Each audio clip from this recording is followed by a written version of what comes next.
দর্শক, বাচ্চারা প্রতিদিন একই ধরনের খাবার খেতে চায় না, তাই প্রয়োজন খাবারে ভিন্নতা আনা। খাবারে ভিন্নতা আনলে বাচ্চারা যেমন মজা করে খায়, তেমনি ভিন্ন ভিন্ন খাবার থেকে বাচ্চারা ভিন্ন ভিন্ন পুষ্টিও পেয়ে যায়। আসসালামু আলাইকুম প্রিয় দর্শক, আজকের পর্বে আপনাদের সাথে শেয়ার করব 8 মাস থেকে 5 বছর বয়সী বাচ্চাদের জন্য খুবই পুষ্টিকর, স্বাস্থ্যকর এবং অনেক মজাদার 3টি সকাল, দুপুর ও রাতের আলাদা আলাদা খাবার রেসিপি। এই খাবার 3টি বাচ্চাদের জন্য যেমন হবে অনেক বেশি পুষ্টিকর, তাই বাচ্চাদের সারাদিনের পুষ্টি চাহিদা পূরণ করবে, তেমনি হবে মজাদার, তাই বাচ্চারা আগ্রহ ও মজা করে খাবে। তো আশা করছি আজকের ভিডিওটি আপনাদের কাছে ভালো লাগবে। ভালো লাগলে প্লিজ একটি লাইক দিবেন এবং ভিডিওটি শুরু থেকে শেষ পর্যন্ত দেখবেন। তো প্রথমেই চলে আসলাম বাচ্চার সকালের নাস্তায়। তো যাই হোক, চলে আসলাম চুলায় একটা প্যান দিয়ে তার মধ্যে দিয়ে দিলাম সরিষার তেল। এখানে সরিষার তেলের পরিবর্তে ঘি অথবা বাটারও দেওয়া যাবে।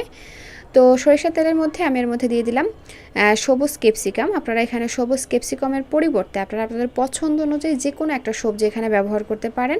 টমেটোও দিতে পারেন বা যে কোনো একটা কালারের ক্যাপসিকাম আপনারা ব্যবহার করতে পারেন। তো যাই হোক, এটাকে আমি একটু ভেজে নিব। যখন কালারটা হালকা একটু চেঞ্জ হয়ে আসবে এবং ভাজা ভাজাও হয়ে আসবে, এই পর্যায়ে আমি এর মধ্যে দিয়ে দেব গ্রেট করা গাজর। গাজর একটা কালারফুল সবজি, যার কারণে খাবারটিও ন্যাচারাল উপায়ে কালারফুল হয়ে যায়। আর কালারফুল সবজি কিন্তু বাচ্চারাও দেখে খুব আগ্রহ নিয়ে পছন্দ করে খায়।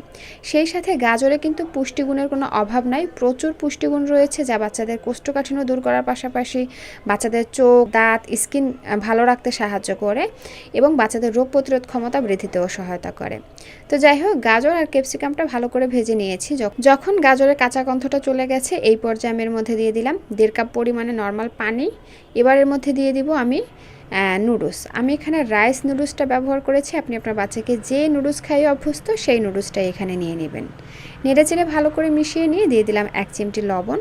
1 বছরের নিচের বাচ্চাদের ক্ষেত্রে লবণটা স্কিপ করবেন। ঢাকনা দিয়ে ঢেকে আমি 5 থেকে 6 মিনিটের মতন জাল করে রান্না করে নিচ্ছি, অর্থাৎ নুডলসটা ভালো করে সিদ্ধ করে নিচ্ছি। ফাঁকে কিন্তু একটু ঢাকনাটা তুলে একটু নেড়েচেড়ে দিবেন। তো যাই হোক, এই তো 6 মিনিট পরে নুডলসটা কিন্তু খুব ভালো করে সিদ্ধ হয়ে গেছে। এই পর্যায়ে খাবারটি একটু আলু ম্যাশার অথবা ডাল ঘুটনির সাহায্যে একটু ম্যাশ করে দিবেন। আর বাচ্চা যদি একদম চিবিয়ে ভালো করে খেতে পারে, সেক্ষেত্রে ম্যাশ না করলেও হবে। আর যে বাচ্চারা চিবিয়ে খেতে পারে না, গিলে খেতে অভ্যস্ত, তাদের ক্ষেত্রে তো অবশ্যই খুব ভালো করে ম্যাশ করে নেবেন। তো যাই হোক, এই তো ভালো করে ম্যাশ করে নিয়েছি। এই পর্যায়ে আমি হালকা একটু ঝালের জন্য দিয়ে দিচ্ছি এইটুকু পরিমাণে গোলমরিচ। সেই সাথে দিয়ে দিচ্ছি খুবই সামান্য পরিমাণে নুডলসের মশলা। এই নুডলসের মশলাটা কিন্তু আমার ঘরে তৈরি নুডলসের মশলা।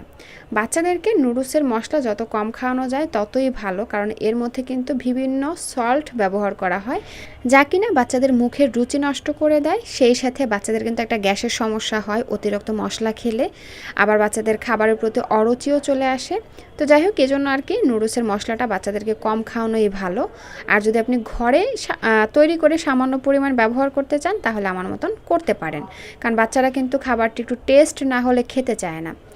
তো যাই হোক, এই তো প্রতিটি উপকরণ দিয়ে খুব ভালো করে মিশিয়ে নিয়েছি। এই পর্যায়ে আমি এরকমের ঘনত্বে চুলা থেকে নামিয়ে নিচ্ছি। আপনি আপনার বাচ্চাকে যেমন লিকুইড খাইয়ে অভ্যস্ত, সেভাবে চুলা থেকে নামিয়ে নেবেন।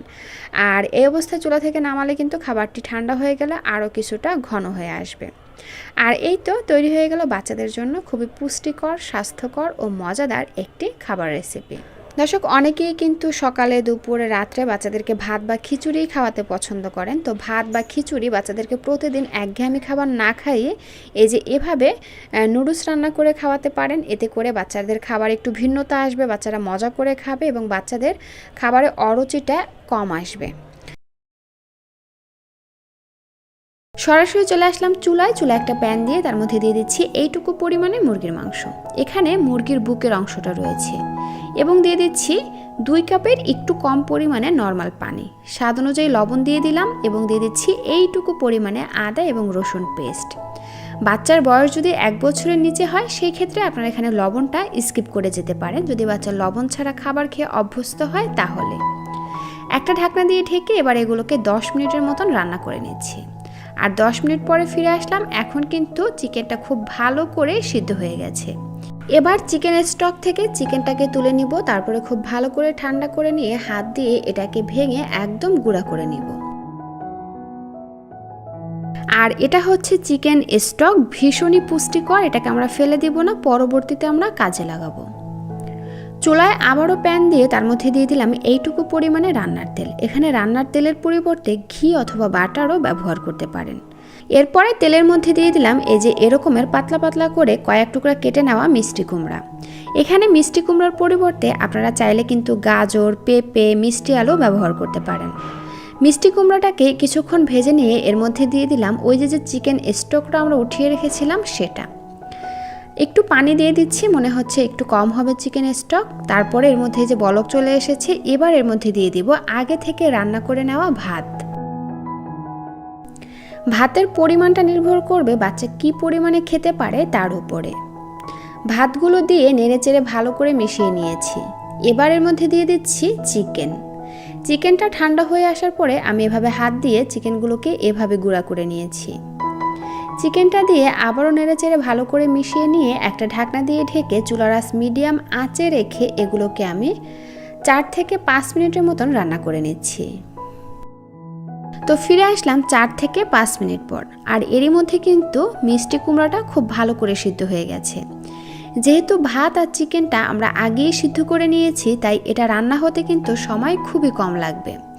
আর আমি এখানে কিন্তু কোনো মশলা ব্যবহার করছি না। আপনারা চাইলে কিন্তু কিছুটা পরিমাণে গোলমরিচ ব্যবহার করতে পারেন হালকা একটু ঝালের জন্য। এবার একটা আলু ম্যাশারের সাহায্যে খাবারটি খুব ভালো করে ম্যাশ করে নিচ্ছি। আপনার বাচ্চা যেমনটা খেতে পারে সেটা বুঝে আপনি খাবারটি ম্যাশ করে নেবেন। আর ম্যাশ করে নিলেই কিন্তু বাচ্চাকে খাওয়ানোর জন্য একদম রেডি।